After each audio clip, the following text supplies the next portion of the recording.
MSW Media. I signed an order appointing Jack Smith. And nobody knows you. And those who say Jack is a fanatic. Mr. Smith is a veteran career prosecutor. Wait, what law have I broken? The events leading up to and on January 6th, classified documents and other presidential records. You understand what prison is? Send me to jail.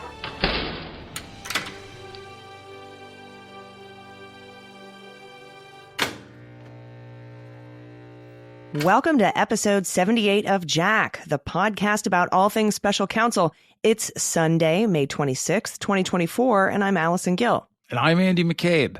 Even though both cases brought by Jack Smith are in a holding pattern, we have a lot of updates down in Florida, where two more motions have finally come off the secret docket, including a year-old order from Judge Beryl Howell, that reveals more Trump obstruction, along with the order to unseal those motions, in which Judge Cannon once again rules in favor of Jack Smith while simultaneously reprimanding him. Yeah, she's got a habit of that. There were also two hearings in Florida in one day. One for Walt Nauta's motion to dismiss on vindictive and selective prosecution grounds. And the other was for all three defendants' motion to dismiss on insufficient pleadings. And those hearings got pretty heated. Yeah, I think we said last week that was likely a circus in progress, and it sounds like it went exactly that way. But finally, we also have Judge Boasberg. You'll remember the chief judge for the D.C. District Court who decides grand jury stuff. Well, he denied Walt Nauta's overly broad bid to release all grand jury matters related to the investigation to the Florida court. But first, Allison, as always, we start with good week, bad week. What do you think? Who stands out to you in this last week? Well, I think you're having a good week because your voice sounds better. So I just want to say that. So it sounds like you're feeling better. Yes, definitely feeling better. Still over here in Japan for a few more days, talking to you from Osaka this morning. Beautiful city, but definitely feeling a lot better. Thank you. Excellent. So everyone who sent healing vibes, thank you, because Andy feels better. For real. I think it was a pretty bad week for Trump, not because of anything to do with the Jack Smith stuff, but because they decided to bring Bob Costello in as a witness in the criminal election interference trial in Manhattan, the case that the Manhattan DA Alvin Bragg brought. And, you know, they tried this back in the grand jury.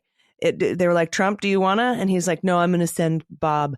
And Costello went and I guess the point was to rebut Michael Cohen's grand jury testimony. Yes.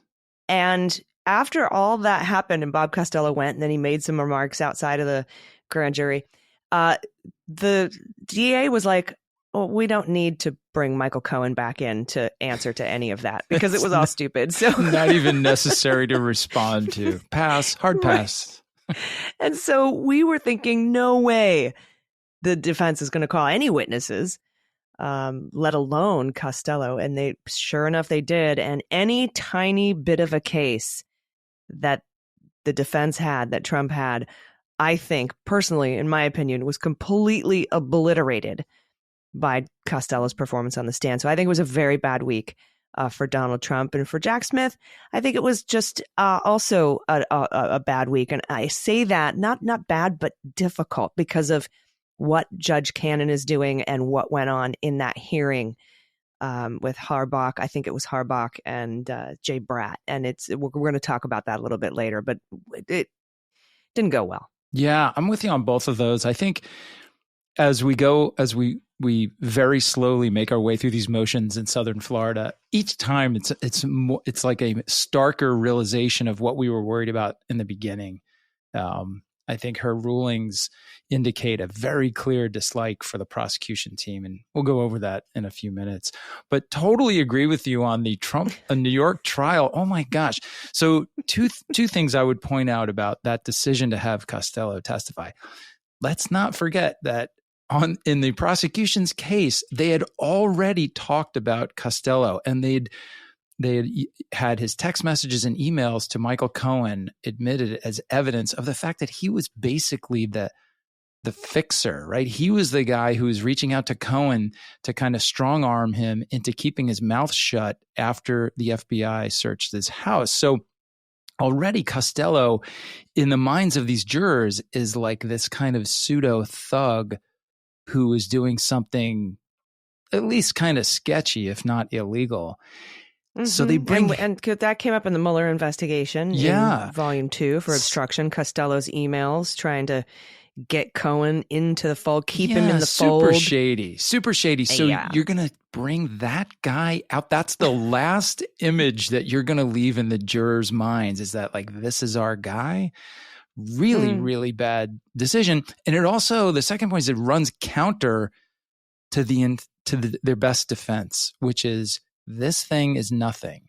There is no clear crime here. This is politically motivated. There's nothing to tie Trump directly to these decisions that are allegedly illegal, and therefore they should have just done the classic defense presents no witnesses. We don't need to present any witnesses because we are innocent and they have not proved us guilty. By putting someone on, you kind of walk away from show that your a hand, little bit. Right? Yeah, you show your hand a little, saying we aren't confident in our case. Yeah, it's not a good idea, and definitely not with that dude. So bad week for the Trump defense team and their client. Yeah, and his tough guy stare down, clear the jury, clear the press, clear the courtroom attitude is what the defense was hoping they could get out of Michael Cohen, but never did. Right. Right. So you contrast Michael Cohen's personality to Costello's personality, and you're like, okay, yeah, these guys are the jerks. So it was just bad. All in all, bad. Not a good look. Who knows what the jury will decide? They'll get the case this week, and anytime you have a jury trial, it's a crapshoot. You really, as good as your case went in, sometimes they go the other way. So who knows? It's far from over, but not a great ending for them. No, definitely not. All right, let's start, Andy, with the two motions and all their hundreds of pages of exhibits that were ordered unsealed this week. And before we get into the content of those motions, I want to review the order from Judge Cannon to liberate them from the secret docket because it's her way. In no fewer than 3 other orders written by this Judge Cannon, in this case alone, she has granted Jack Smith's motions or his objections to motions while also reprimanding him for making them. You'll recall when Jack Smith opposed Cannon releasing the witnesses' names, those lists of witnesses, and he filed that motion for her to reconsider. She overturned herself on her clear error of manifest injustice, but blamed Jack Smith for not educating her on the law. She wrote in that ruling, the special counsel's initial seal request failed to offer a governing legal framework or any factual support for the relief sought. Instead, it contained only conclusory and unsubstantiated assertions about witness safety, the integrity of the proceedings, and privacy interests. Notwithstanding the still developing and somewhat muddled questions raised in this criminal case, the court determines, for the reasons previously stated, that no right of access attaches to the disputed discovery material referenced or attached in defendant's motion to compel. So you suck, I hate your face, but I'm going to grant your motion. Yeah, the dreaded muddled issues explanation. Like, we talked about that. Yeah. But she did the same thing, Andy, back in February. Remember on the SEPA Section 4 ruling? Yep. She basically said, you're wrong and I hate your face, but I'm granting your motion. She said, special counsel's suggestion that defendants may participate in the proceedings by filing their own ex parte submission outlining their theory of the defense to aid the court, which, by the way, is the way SEPA works. Mm-hmm. While commonplace in SEPA Section 4 context, she says, it otherwise serves known as lawful. Yeah. Otherwise known as following the procedure laid out in the law. But okay, commonplace. Well, commonplace in the law, it serves as a hollow stand-in for the traditional adversarial posture. These half measures provide little consolation to criminal defendants, Trump, and in the court's estimation, threaten to reduce the judicial function to a mere ceremonial rite. Nevertheless, in light of the unrebutted weighty authority of the circuit and others, And following a thorough review of the subject materials, extensive colloquies with defense counsel to understand their theories, and careful consideration of the good faith arguments raised by Trump, the court determines at this juncture it can resolve the special counsel's Section 4 motions in an ex parte posture. Wow. So this is her way. And so I wanted to bring up those two past examples because they stick out in my head as her saying you have no law, nothing on your side, no facts, you're dumb, but I'm going to grant your motion. Yeah, and she does this repeatedly. This one is fascinating, though, because she's got this commentary on what is the law, right? Reducing the judicial function to ceremonial, right? That was Congress's decision when they passed the law. Your job as a judge is basically to follow the law, but I digress. So she has a documented history of granting the government's motions with all kinds of unnecessary and colorful insults aimed at the special counsel. And she did the same thing in her most recent ruling on the redactions. Now, keep in mind, she doesn't allow redacted filings on the public docket. So she's basically forced both parties to submit their proposed redactions on the secret docket, and then she takes months to litigate them before unsealing them. So like in this great effort to be more transparent, it's way less transparent. Now, in this case, the parties were arguing about redactions for two different motions. The first one is defendant Trump's motion to dismiss for prosecutorial misconduct and due process violations. And the second one is defendant Trump's motion for relief relating to the Mar-a-Lago raid and unlawful piercing of attorney-client privilege. So here... And she calls it a raid. Yeah, of course, right? Here, Judge Cannon writes, where the parties agree the content to be redacted, even if for different reasons, the court accepts and authorizes the proposed redactions with limited exceptions enumerated below. Where the parties disagree with respect to whether certain materials should be redacted on the basis of attorney-client privilege, the court agrees to accept for now defendant Trump's characterization of the material as privileged, pending merits review of the privilege issues raised in the motion to suppress, and authorizes redactions on those bases. Finally, to the extent the special counsel asserts a need for continued secrecy over the subject material under Rule 6E of the Federal Rules of Criminal Procedure, reminder to the audience, 6E is the grand jury secrecy rule, okay? The court accepts that rationale despite concerns about the special counsel's use of Rule 6E as a basis for continued secrecy and authorizes the requested sealing redactions subject to potential further review, i.e., I'm making a decision, but not really making a decision. I'm holding out, making a different decision, possibly later, more to be heard later. Yeah, and she grants Trump's redactions on attorney-client privilege grounds and says that we can battle those attorney-client privilege arguments out later. Why? This is your time to shine here. This is your time in the sun to make those decisions. So why have one argument when you can have six and stretch it out over 8 months?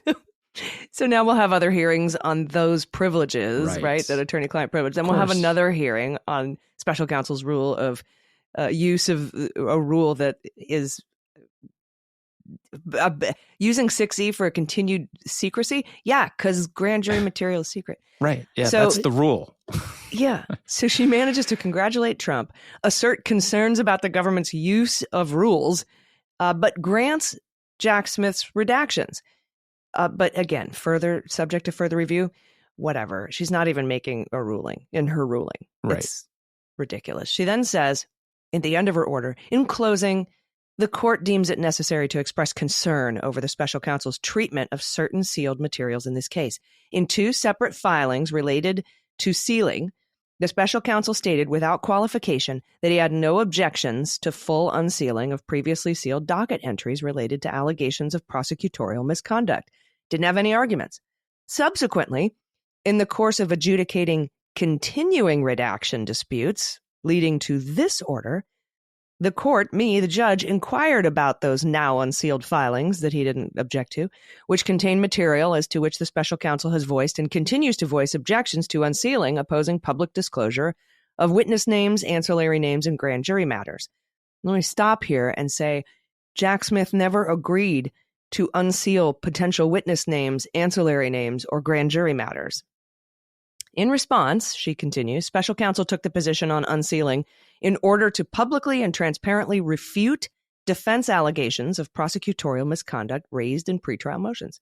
And then she says this, she goes, fair enough, but nowhere in that explanation is there any basis to conclude that the special counsel could not have defended the integrity of his office while simultaneously preserving the witness safety and Rule 6e concerns he has repeatedly told the court and maintains to this day are of serious consequence, and which the court has endeavored with diligence to accommodate in his multiple orders on sealing and redactions. The court is disappointed in these developments. So because he wants to redact personal information, witness names, grand jury stuff, she's like, I can't believe you keep asking me to do that. I don't like it. I'm disappointed in you. And you've unsealed stuff before. Yeah. Granted, it's not Rule 6e or witness names or personal information, but how come you want to unseal other stuff, just stuff that makes Trump look bad, but you keep asking to seal witness names and grand jury information? It's just the most ridiculous run-on weird sentence I've ever read. Yeah, the first time I read this, I was like, I must have this wrong. I had to keep going back and reading it again. But what I realized is like, I don't have it wrong. She is literally, her argument is once upon a time on a different subject regarding different material, you didn't oppose the unsealing. So why are you now on different stuff saying it has to remain sealed? Like, well, because it's different. It's not the same thing. Why do you keep asking we're talking me to about grand jury stuff. Right. We're talking about different motions, fighting over different information. And she basically says like, oh, you're being inconsistent. Like one time you said it was okay to unseal and now you're saying it's not. Well, yeah, it's different. So I cannot understand. I'd really love to know how much of these orders she is actually writing. Like, is this the product of a not particularly competent law clerk, or does she really take the pen on these things? Because they're incomprehensible, terribly written, and really kind of like there's no logic underlying it. This is just contradictory. Mm-hmm. Yeah. No, the rules are this, the law is this, I'm going to grant this, but you shouldn't be asking for this. It's pretty ridiculous. Yeah, and I'm going to keep fair tabs. enough. What judge uses the expression fair enough in an order? Like, you're supposed to be fair. That's the whole point. You don't want to characterize things. I don't know. No, going just down a rabbit hole wait till you hear what she says in those hearings, everybody. Yeah. Because it gets worse. But first we're going to talk about what has been unsealed, what she was complaining about, including never before seen ruling from Judge Beryl Howell on Corcoran's crime fraud exception. Remember when we got his notes?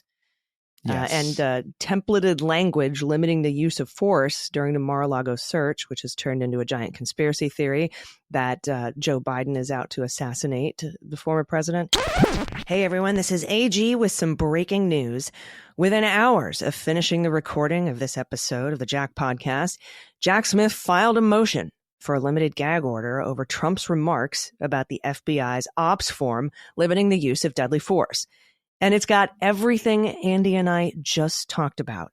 I've written about it in detail at MuellerSheWrote.substack.com, and you can get a link to the full filing there as well. But here are some highlights. Quote, the government moves to modify defendant Donald J. Trump's conditions of release to make clear that he may not make statements that pose a significant, imminent, and foreseeable danger to law enforcement agents participating in the investigation and prosecution of this case. The government's request is necessary because of several intentionally false and inflammatory statements recently made by Trump that distort the circumstances under which the FBI planned and executed the search warrant at Mar-a-Lago. Those statements create a grossly misleading impression about the intentions and conduct of federal law enforcement agents, falsely suggesting they were complicit in a plot to assassinate him, and expose these agents, some of whom will be witnesses at trial, to the risk of threats, violence, and harassment. Now, what's incredible about this filing is that Jack Smith used Judge Cannon's own words from the past to prove his point. It's almost like a dig. It's almost a twist of the knife. A year ago, Judge Cannon ordered the parties to submit briefings about Nauta's lawyer, Stanley Woodward, and his claims that he was actually threatened by the DOJ to get Nauta to cooperate, saying that they said that I wouldn't get my judgeship if I didn't force Nauta to cooperate. Here's what Cannon wrote back then. Quote, the court refers herein to reported allegations raised by Stanley Woodward, counsel for Nauta, against Jay Bratt, counselor to the special prosecutor, concerning statements made by Bratt to Mr. Woodward regarding a judicial application submitted by Mr. Woodward. In service of the court's independent obligation to protect the integrity of this judicial proceeding, it is ordered that both parties shall brief the court on this incident. On the secret docket, by the way. In service of the court's independent obligation to protect the integrity of this judicial proceeding, she says. Well, last night, Jack Smith wrote, the court has a, quote, independent obligation to protect the integrity of this judicial proceeding, unquote, and should take steps immediately to halt this dangerous campaign to smear law enforcement. Now, Jack Smith repeats that same phrase, independent obligation to protect the integrity of this judicial proceeding, 2 more times in the filing. And he also raises the fact that Trump's lawyers omitted the word only from the language of the deadly force limiting order, which we just talked about. This is what Jack Smith says. He says, Trump stated that the operations form, quote, contained a policy statement regarding the use of deadly force, which stated, for example, law enforcement officers of the Department of Justice may use deadly force when necessary. Although Trump included the warrant and operations forms as exhibits for his motion, the motion misquoted the operations form by omitting the crucial word only before when necessary. And he did this without any ellipsis reflecting the omission. The motion also left out language explaining that deadly force is only, quote, when the officer has a reasonable belief that the subject of such force poses an imminent danger of death or serious physical injury to the officer or another person, end quote. And that is just what Andy and I had discussed. Andy had brought that up as well. There's a lot more to this filing. You can find it in my Substack post. But the bottom line is that Jack Smith is asking Judge Cannon to modify Trump's bail conditions to prohibit him from making statements that endanger law enforcement. Now, if she does not, I looked it up, this is something that is appealable to the 11th Circuit. And if Cannon refuses to grant this motion, I can see by Jack Smith's anger here, by using her words back at her 3 times, and by the quickness with which he filed this motion, I think he is mad enough that he would go to the 11th Circuit and either ask for a writ of mandamus compelling Judge Cannon to file this limited gag order or to approve this limited gag order, or to appeal her decision if she decides not to. And also, if she sits on this decision and Trump continues to make these inflammatory statements that endanger law enforcement, I can also see him going to the 11th Circuit and asking for an expedited review of his petition. All right, that's it. Now back to your regularly scheduled podcast. Everybody stick around. We'll be right back.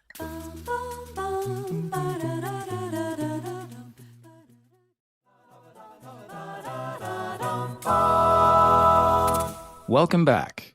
Okay, on Tuesday, pursuant to the order from Judge Cannon that we just discussed in the last block, 2 motions and hundreds of pages of exhibits were unsealed.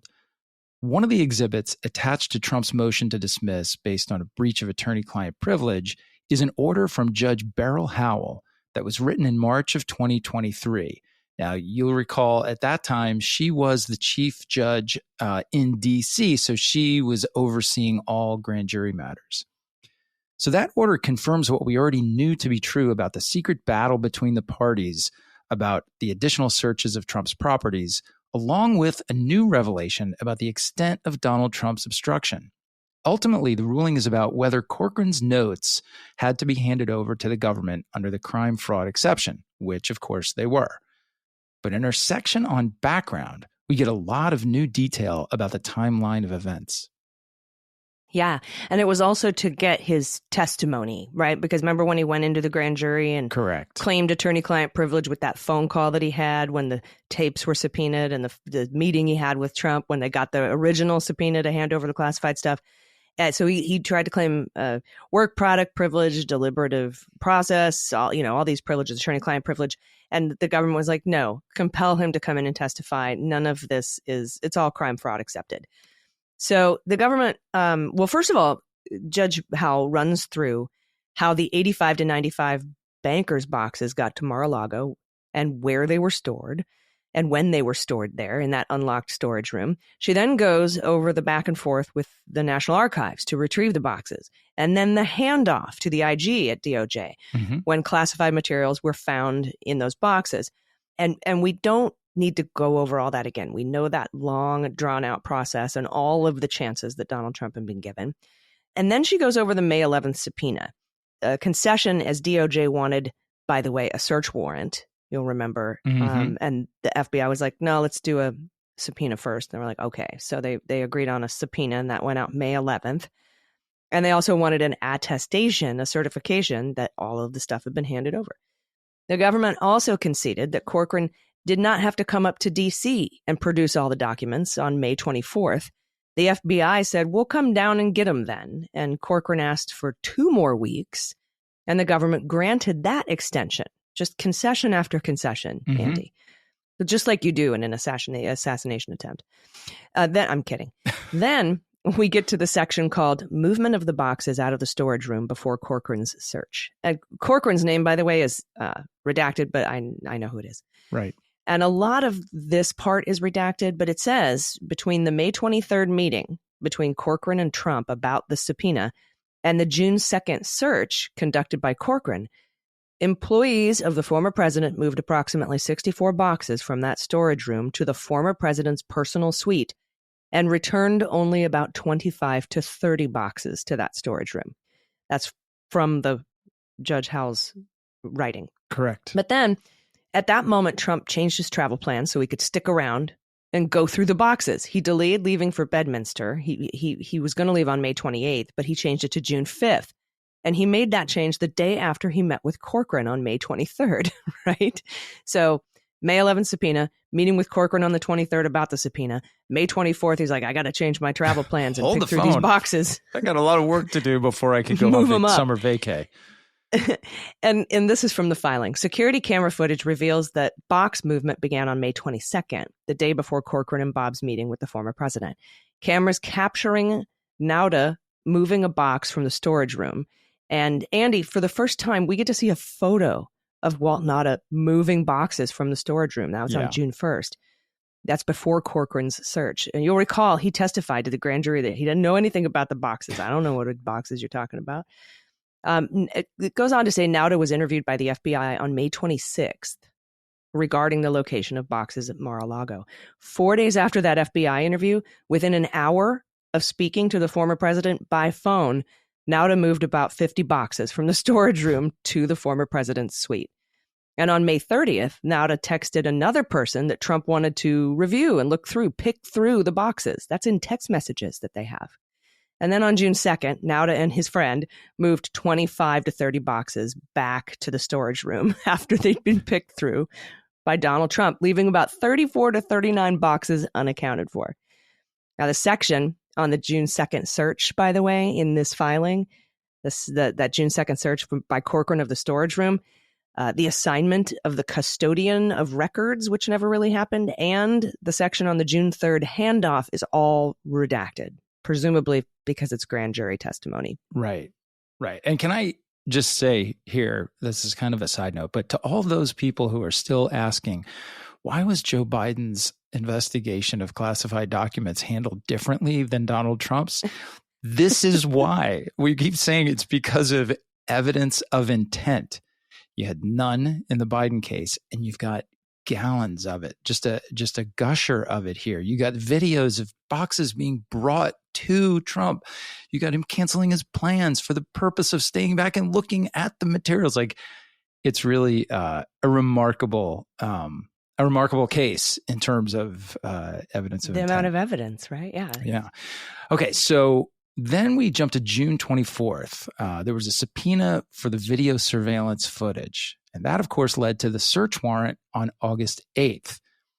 And then, fearing that additional responsive records may exist beyond those that had already been uncovered through the execution of the search warrant and the subpoena, the government contacted Trump's office on September 15, 2022, offering yet another opportunity to provide additional responsive documents or to certify that no more documents remained on any Trump property. Trump's office refused, citing the Fifth Amendment protection. So the government for the fifth time said, okay, now for speak now or forever hold your peace. If you have any more documents, we really, really want them. We want you to look and give them to us. And if you don't find any, we want you to certify that there aren't any. And they refused to certify on the grounds that that certification might incriminate them. Mm-hmm. Okay. So on October 4th, DOJ filed a motion to compel compliance. A hearing on that motion was set for October 27th. Minutes before that hearing, Trump attorney Tim Parlatore circulated a declaration that just 2 days earlier, Trump had authorized the search of multiple properties, including Trump Tower and Bedminster, by, quote, elite but unnamed professionals who have military training and experience, as well as prior experience searching for sensitive documents and contraband in national security matters, supervised by legal counsel. Legal counsel in this case was Jim Trusty. Oh. Yeah. So that's a really bizarre description. But anyway, the government said that was unacceptable, of course, and the court granted the motion to compel. The judge then gave Trump until November 18th to submit a final certification. Trump's office asked for another extension for 11 days, and the government opposed that, and the judge granted an additional 5 days. So kind of classic, split the baby, I'll give you half of what you asked for. Ultimately, Parlatore certified the search by the deadline, though he refused to call himself the custodian of records, and said they had found 2 more documents at the off-site Mar-a-Lago storage. We had seen open source reporting about that. The government said this certification was unacceptable and asked for a show cause hearing to hold Trump's office in contempt. Ah, yes. We all remember the contempt hearing, but we couldn't quite figure out if she'd granted it or not, or what was kind of going on. We got a lot of really good reporting from like Hugo Lowell on this, but we all remember that contempt motion. The judge did not hold Trump's office in contempt, but gave them yet another chance to cure their shoddy search and certification, which apparently they did. They handed it in December 16th and said they found nothing at Bedminster, nothing at Trump Tower, but they did find 4 more documents at Mar-a-Lago. The judge said, this is from the judge, Judge Howell, remarkably, the report regarding the Mar-a-Lago search conducted on December 15th and 16th, 2023, uncovered 4 more responsive records. This is 2023. Yeah. The certification misleadingly refers to these documents as low-level ministerial documents without any explicit mention whether they had any classification markings, indicating only that one document includes, quote, an explanation that it was no longer classified if it's not connected to the attachment, and the document had no attachment. To be clear, the 4 documents were responsive to the May 2022 subpoena. That was still not the end of the production of responsive records. In complying with the subpoena to produce that box, the office also provided the FBI with 2 additional documents responsive to the May 2022 subpoena. The judge then discusses the requirements to why we're here, to the requirements to pierce the crime fraud exception, saying that the government has proven that Trump knowingly deceived his lawyers and knew that Christina Bobb's attestation was false. And a bit of new reporting, the judge writes, within 2 hours of landing in Florida, Walt Nauta and his friend entered the storage room, and Nauta's friend can be seen gesturing toward the camera. The government urged that this scramble to Mar-a-Lago in the wake of the June 24th, 2022 phone call reflects the former president's realization that the removal of boxes from the storage room before Corcoran's search was captured on camera, and his attempts to ensure that any subsequent movement of the boxes back to the storage room could occur off camera. Now that the government's going to get these tapes. Based on all that evidence, Judge Howell ordered Corcoran's testimony and records be handed over, along with another lawyer's, pursuant to the crime fraud exception. She did say that 12 documents had some work product privilege, but those could be redacted, those little bits, and the documents could be handed over to the government. So that's a lot of evidence. And, you know, the reason she was going through that whole thing is because generally a judge will say, here's the background of the case so far. And that's where that was included. Yeah. And any decision to pierce the attorney-client privilege it's rare and it's super impactful. And I think judges take, making a decision on a motion like this very, very seriously and anticipate that their decision might be the subject of an appeal. And so with that knowledge, it's understandable that she would build a very, very complete record of the facts and the timeline, because all of that would be then available to the appellate court to consider on reconsideration of what she had done here. So yeah, she establishes a very clear record, which is very helpful to us, of course, now. If I could just go back to the search, they kind of search and research and have another shot at the deadline and have a few more days, and something that started in October doesn't get resolved until the end of the year. All that stuff, they keep coming up with 2 more documents, 4 more documents. It really, I think, raises serious questions about how the actual search was conducted on August 8th, 2022. We had thought that there was kind of odd signs about that. I think it was Nauta's grand jury testimony where it was revealed that there was some additional space at Mar-a-Lago that was not searched. There was a locked cabinet or something like that they didn't go into. When you find this stuff over time, more documents, every single one of those should be taken by the agents involved in the case as an indication that they did not search very completely. And they obviously they were handling this as a highly sensitive matter. They were very, very careful about it. They went with the subpoena instead of the search warrant at first. Lots of junctures here. It looks like they decide to err on the side of caution, which is not in and of itself a bad thing.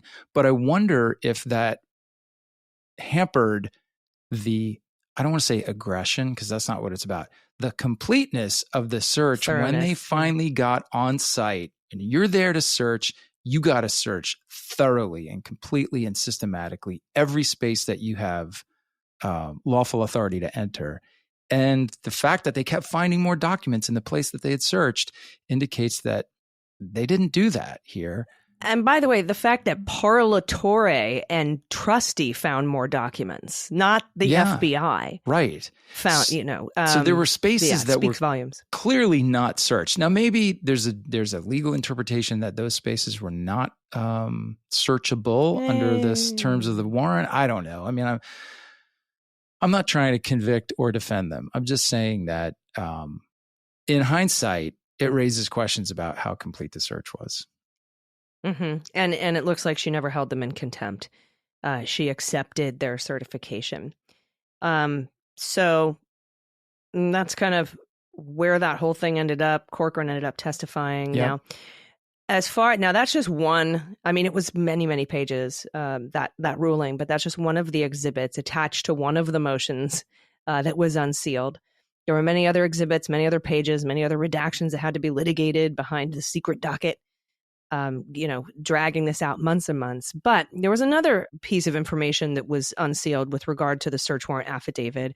And we should talk about this because as soon as it was unsealed, Trump's had it for a while now. Mm-hmm. But when it became unsealed, he shared it trying to say that the FBI or Joe Biden or both were conspiring to assassinate him by the use of deadly force during the Mar-a-Lago raid. And I wanted to kind of clear that up because that is not at all what happened. And it's also surprising that Trump's lawyers like Blanche, who worked at the DOJ, signed off on this kind of I guess, characterization Yeah. of the use of deadly force.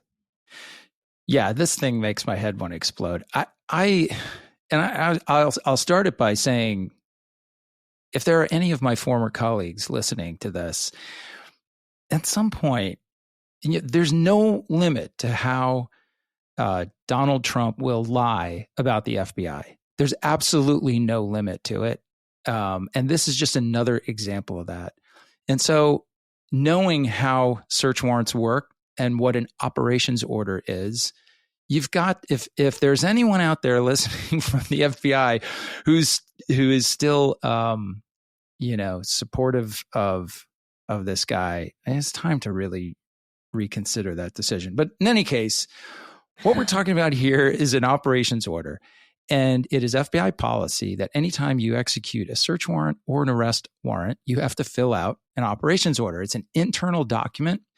Back in ye olden days, when I was a street agent, you had to basically write it from scratch. But now it's actually a pre-populated form on the FBI's computer system. So you bring up the form and you fill it out. The purpose of the ops order is to convey information to the other members of the team who are going to be with you on the search site or at the arrest location. And it has all kinds of information in it, like where you're going and whether or not a search warrant was actually executed and what the address is that you're going to go search. And then it has tactical information like where the closest trauma center is and how you would evacuate people who might be injured in the execution of the operation. Like if it's an arrest warrant and somebody resists and there's like some sort of a confrontation, you want the people on the team to know exactly where to go and who's responsible for what, how many vehicles are going to be there, what trucks are going to be there, whether or not the evidence response team is with you, all this like minutia logistical details. One of the details that DOJ requires the FBI to include in this kind of very tactical form is it must include the FBI's use of force policy. Now, like I said, in the old days, you would actually have to, type this in. Of course, now it's on the form. You can't remove it. It's inextricably a part of the ops order.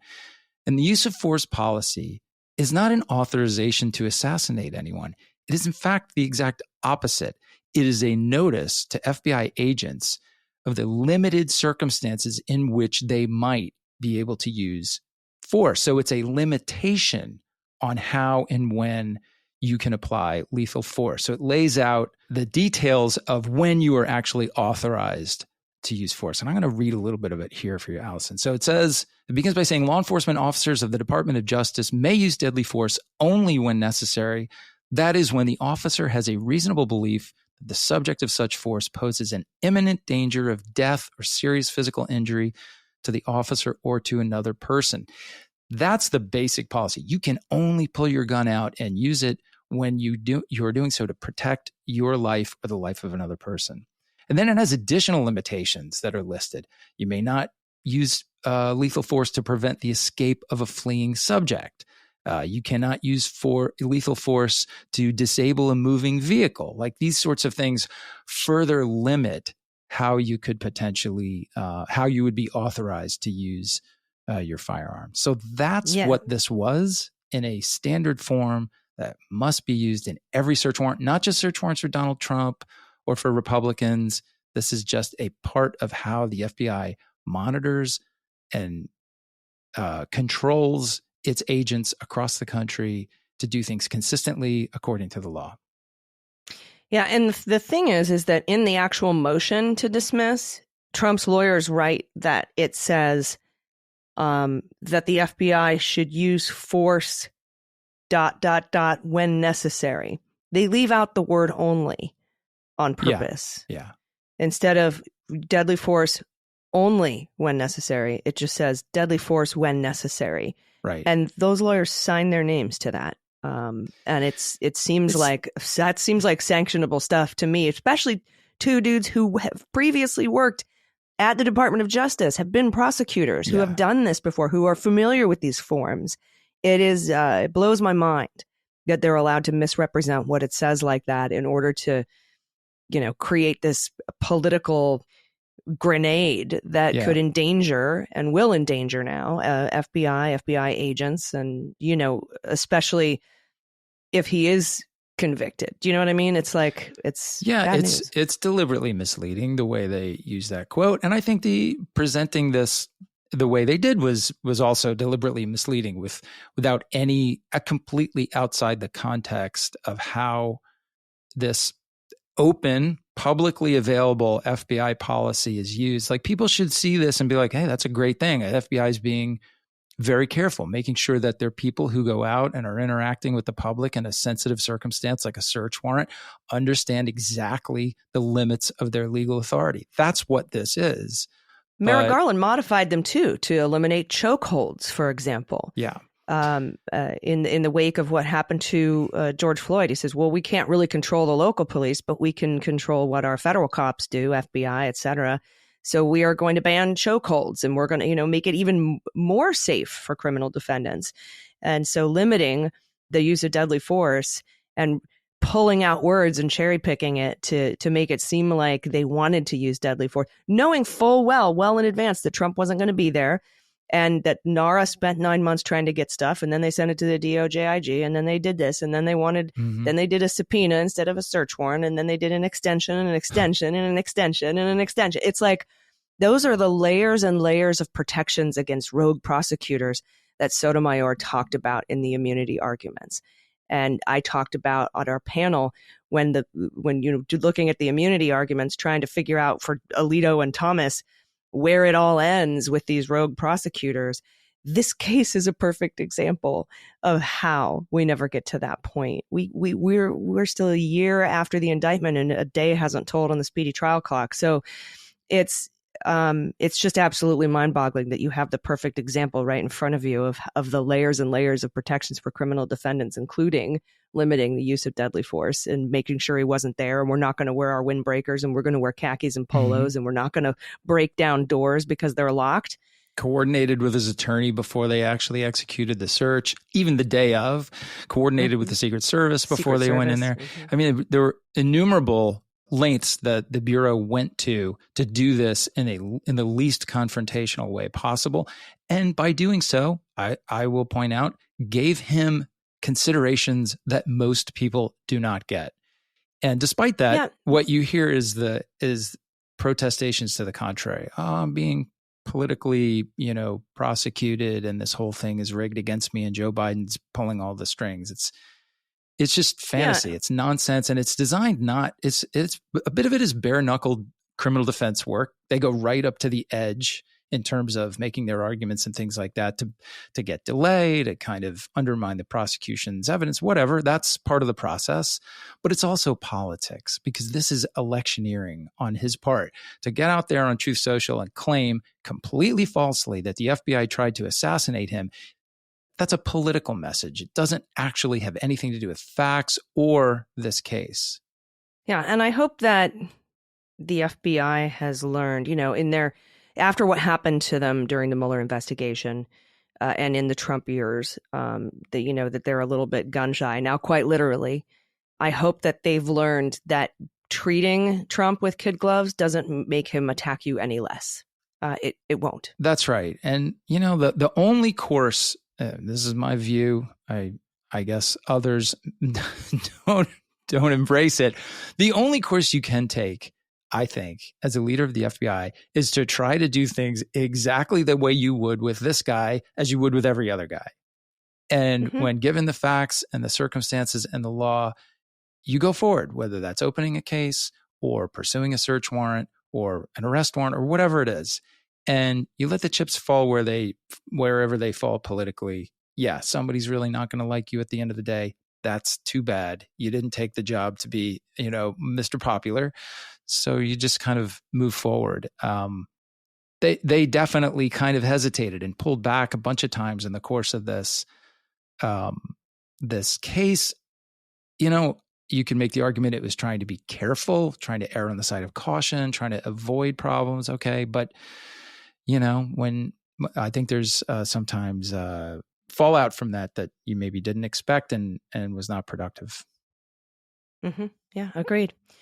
All right, we're going to go back to Judge Cannon and talk about this hearing, this doubleheader. It happened on May 22nd, and there was one in the morning, one in the afternoon, and y'all are not going to believe some of the stuff that Judge Cannon says in this hearing. But we do have to take a quick break, so everybody stick around. We'll be right back.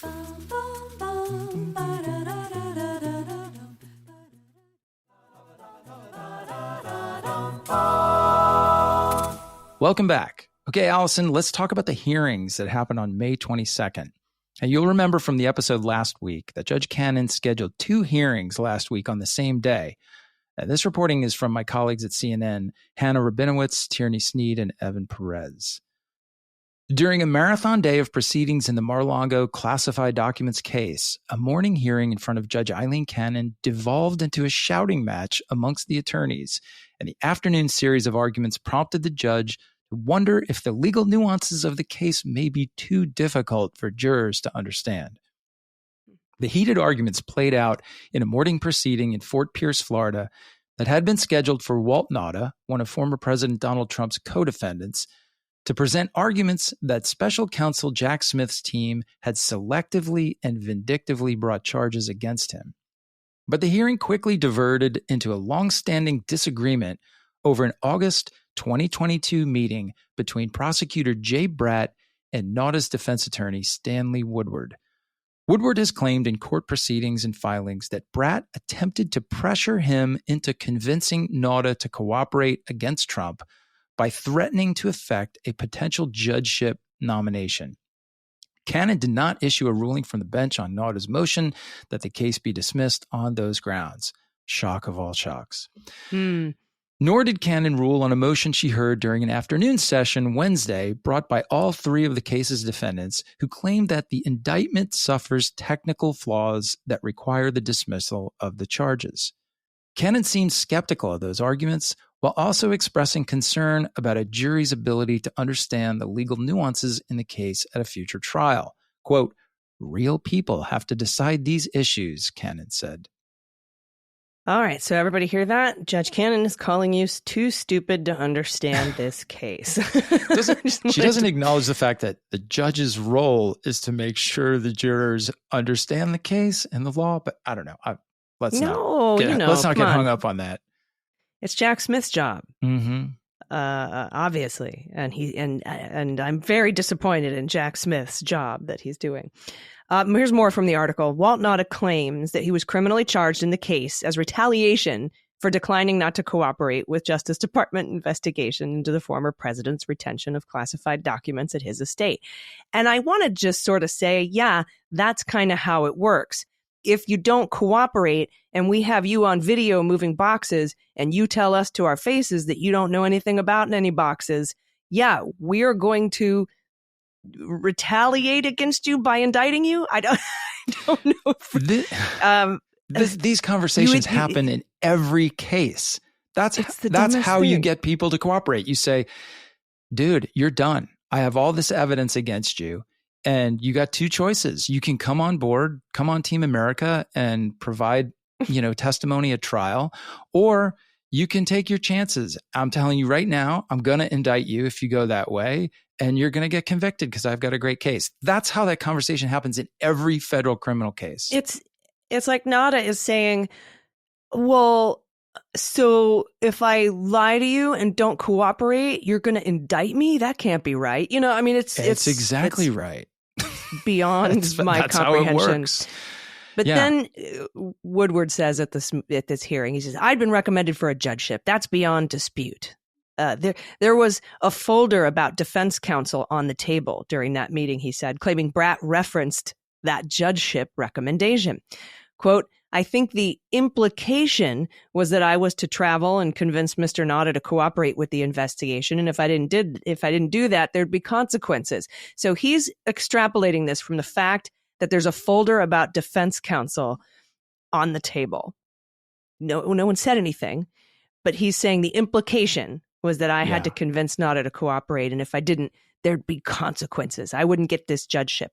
Now, prosecutor David Harbach then rose and accused Woodward of engaging in procedural gamesmanship by making a garbage argument about the meeting. He used the terms garbage argument. Quote, Mr. Woodward's story of what happened at that meeting is a fantasy. He shouted, Harbach shouted this, banging his hand on the lectern in front of him. It did not happen. Now, during Wednesday's hearing, Harbach slammed Woodward, saying he chose not to report the alleged incident until months later and has repeatedly changed his recollection of the conversation. Quote, this is a lawyer whose allegations amount basically to him being extorted, Harbach said of Woodward, waving his arms. Now, Judge Cannon he apparently told Harbach to calm down. And then Cannon asked why there was no evidence gathered of what happened in the 2022 conversation, saying, why do these comments about Woodward have to be made? And Harbach said, that's not true, and I didn't say that. The prosecutor said that there was no recording of the conversation between Bratt and Woodward, but that Smith's team had preserved any record they have of the meeting. Now, Woodward shot back up, saying, I'm here, and offering to testify under oath to what he remembers of the meeting. But she didn't rule on that matter, of course. What a circus. What a complete circus.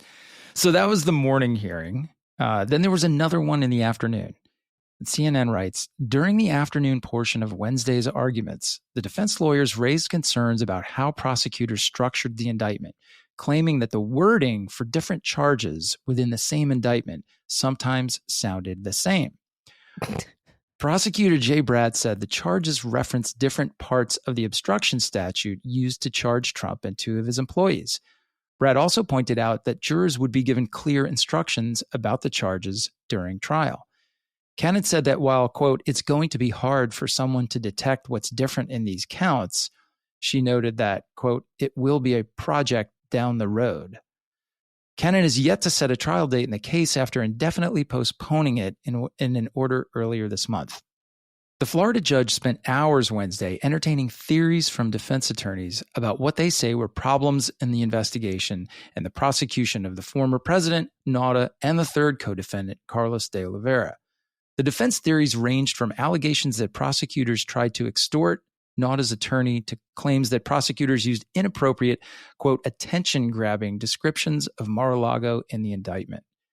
Cannon ultimately suggested that the potpourri of criticisms from the three defendants may best be suited for a jury to decide at an eventual trial. Several legal issues have still gone unresolved, including at least 5 motions to dismiss the criminal case. Cannon has repeatedly suggested that various legal issues could be punted down the road and handled closer to trial. Yeah, and then we got to figure out if there's attorney-client privilege on the redactions of Exhibit B on motion to compel 6 that was filed on the secret docket. I mean, yeah, it's and not to call her out yet again, but in this case, the defense claims pretrial motions claiming that the indictment was defective. That's not the kind of thing that goes to a jury. You don't have a trial about that. You decide that before the trial, and you either dismiss the case or you dismiss the motion and you move on. But like her claim that the potpourri of criticisms, I've never seen potpourri in a legal order before, but okay, here we are. Maybe best suited for a jury to decide at an eventual trial. No, they wouldn't. These aren't the sort of things that go before a jury. Yeah, pretty unbelievable. But again, par for the course. We're just going to continue to see these litigations. She's not going to rule on any of them. If she does rule on them, she'll say they can come back up again later. And this is what we're going to be, I think, looking at for quite a while. All right, we've got one more quick story and then listener questions, but we have to take one last quick break. So everybody stick around. We'll be right back.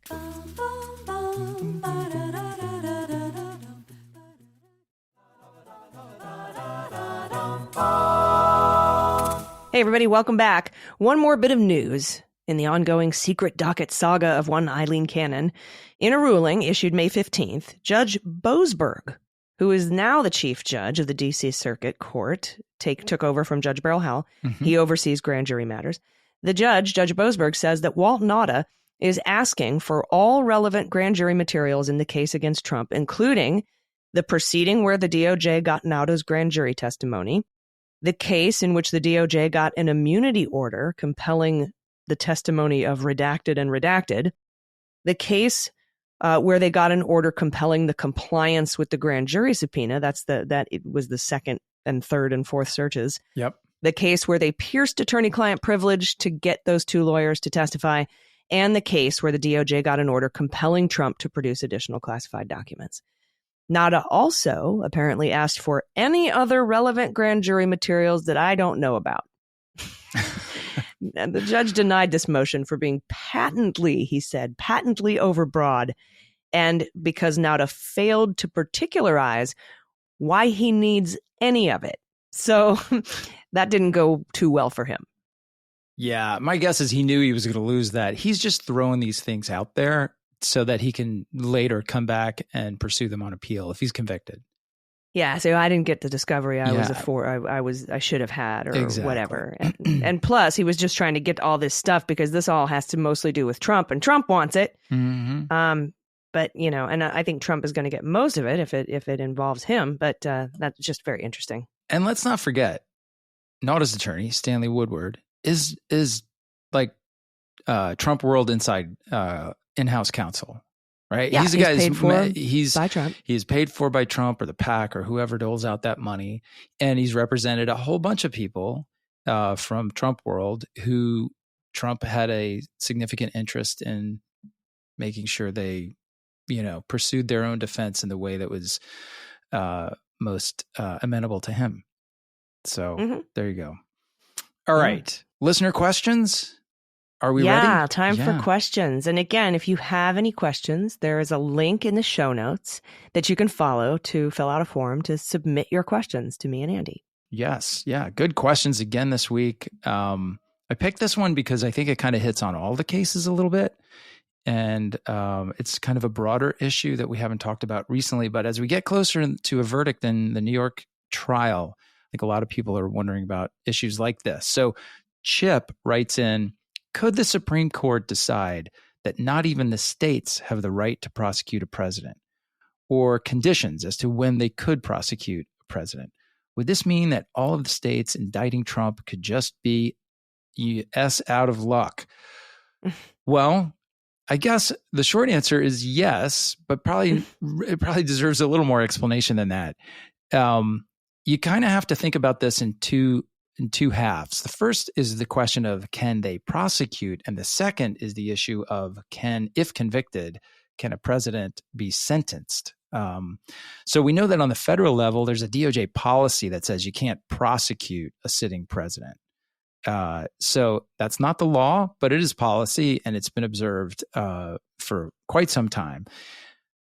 At the state level, there isn't currently any sort of federal law or constitutional principle that prohibits the states from prosecuting a sitting president. But it is likely. So let's imagine Trump is reelected. Now you have the issue of the Georgia case, which is still trundling forward in some respect. So the question is, will Georgia be able to go forward with that prosecution if Trump is president? I think you could guarantee that Trump will file a federal lawsuit raising this issue that they should not be able to. And what he'll cite first is the DOJ policy, which lays out the reasons why constitutionally you should not prosecute a sitting president, which basically comes down to the argument that it would deprive the people, the electorate, of the honest and complete services, the undistracted services of the president they elected. So, yeah, I think that issue would go to the Supreme Court likely, and I think there's a good chance that they would come down on that side to say that a sitting president can't be criminally prosecuted really at any level. Now, can he be sentenced if he's convicted? Let's say he's convicted in New York before the election. Could he be required to serve his sentence while he's president? Again, he'll fight that one on very similar grounds, and I think he would likely succeed. Now, the end result of all these things is it's not that it would eliminate prosecution or sentencing forever, but it would delay them until a point after which he is no longer president. Which probably wouldn't happen. He would probably be president until he is... You probably take him out of the White House feet first. Let's just say that. Yeah. Now, I don't think that the Supreme Court could decide that a president could pardon state crimes. So let's say Yeah. he's convicted here in New York and he serves a few months in prison and then he's elected, which would be very difficult if he's convicted and has gone to jail. But, let's just say, for the sake of the hypothetical, for the parade of terribles, that happened. And then he's out of jail by the time he's in the Oval Office. Could he go and pardon his own state crime? And I think that the law is pretty clear there, although I thought the law was pretty clear on Roe, and I thought the law was pretty clear on the Voting Rights Act, and I thought the law was pretty clear on, so I wouldn't put anything past this particular Supreme Court because they're really into unitary executive power. But I think our best hope, just from a very my political views point of view, is that he's convicted, whether he just does jail time or not in New York. If he's convicted, I think that will probably cause him to not win the election. I'm hoping he wouldn't anyway, because he's been indicted. That's kind of why I was like, hey, everybody, can you temper your idea of justice to just being indicted and not convicted and tackled and handcuffed and put in prison? Can we bring it back a little bit and say he's been indicted? We've done what we can do. And let justice work its magic, or very slow magic, as it were. Because then people, I think, if they were polled, if he's indicted, would you vote for him? Then more than half of the people would say no. Instead of if he's convicted, now we've moved the goalposts because we were all so adamant about making sure he was convicted before the election. And I warned against that. Nobody listened. But anyway, I think that's our last best hope, is that a conviction. I think the indictments will do it, but that a conviction would prevent him from being elected as president, because the voters, as outlined by Jack Smith in his immunity brief to the Supreme Court, the voters are the single most powerful check on the electorate that we have in this country. Yeah, I agree with you. I think the criminal justice system is not going to, save the country from Donald Trump or anything like that. That's not what it's designed to do. That's not Jack Smith's remit. He's following the law and the facts on, in two different cases, and he brings his cases and wants them heard. I think he thinks it's important to have these cases in front of a jury that can hear the evidence and sort it all out and make an unbiased decision before the election. It's probably not going to happen, but it should happen at some point. What happens is the fallout from that. Boy, I can't say. I think the polling supports your proposition that if he's convicted in New York, it'll have a negative impact on his campaign chances. But, we'll see. I would never have predicted everything that's happened to date. So who knows? As to Chip's question, I really think that the constitutional underpinnings of the current DOJ policy will provide the framework that a convicted Trump or a prosecuted Trump will rely upon to try to squelch those things while he is president, if in fact he's reelected. And with this Supreme Court, I think he probably has a better than not chance of succeeding on those sorts of arguments. I agree. So there you go. Thanks, Chip, for the question. Anybody has a question, again, there's a link in the show notes. You can click on that and fill out a form, send us a question. And again, thank you so much for your questions. Seriously. Very well thought out, very intelligent questions. Yeah. They make us think. We really appreciate it. And if you are interested in getting these episodes of Jack early before they come out to the public and ad-free, so you don't have to listen to the ads, you can become a patron of MSW Media by going to MullerSheWrote.com. No, Patreon.com/MullerSheWrote is the correct address. Or you can go to Supercast and search for Muller, She Wrote. If you contribute at the $5 a month level, you get to be a patron for both this show, this program, and the Daily Beans podcast. So we thank you for your supporting independent media, and we appreciate you. Do you have any final thoughts today, Andy? No, just another huge thanks to all the people who sent nice messages, good vibes, hoping that I would recover my voice for this week's episode. I feel like you guys did that, so thank you very much. Glad to have not been choking and sputtering through another Jack episode. Awesome. I'm glad you're feeling better, and everybody, we'll see you next week, where we might have a verdict. in the criminal Trump trial. Until then, I've been Allison Gill. And I'm Andy McCabe.